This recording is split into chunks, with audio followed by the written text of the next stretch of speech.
मस्तक कलम करा। 11 मार्च 1689 महाराष्ट्रात गुढीपाडव्याच्या आदल्या दिवशी संभाजींचं मस्तक कलम करण्यात आलं आणि निघाली दिंड वाजत गाजत आली इंद्रायणी भीमेच्या तीरावरती।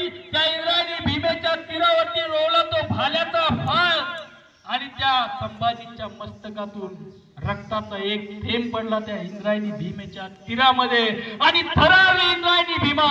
आणि या इंद्रायणी भीमेने पाहिलं होतं ते शौर्य, ते धाडस, ती साहस, ती ज्वाला ज्वलंत निष्ठा, संभाजी राजांचं मानवी मूल्याच्या चिरंतन तत्वांपलीकडचं जुळलेलं ज्ञाननाथं त्या इंद्रायणी भीमा आजही वाकड्या माना करून आसवं ढाळतायत आणि सांगतायत खरा सर्जा संभाजी राजा अजून कोणाला समजलाच नाही। शिवाजी महाराजांनी दाखवून दिलं कसं जगावं आणि संभाजी महाराजांनी दाखवून दिलं कसं मरावं।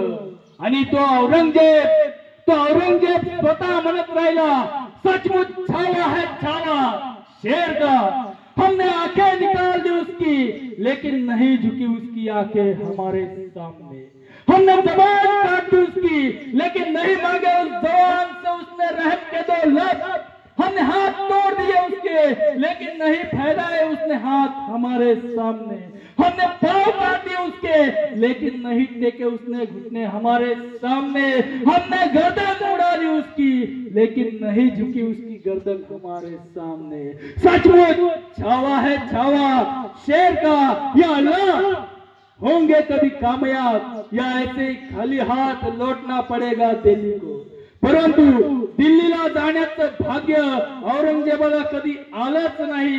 संभाजींच्या मृत्यूनंतर इथं निर्माण झाला त्यांच्या रक्तातून हजारो लाखो संताजी धनाजी सारखा एक एक झुंजत राहिला, लढत राहिला।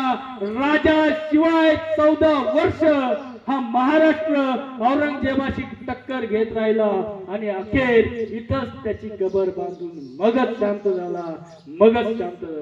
ही प्रेरणा होती संभाजी राजांच्या बलिदानाची, त्यांच्या त्यागाची, त्यांच्या राष्ट्रभक्तीची, त्यांच्या राष्ट्रनिष्ठेची।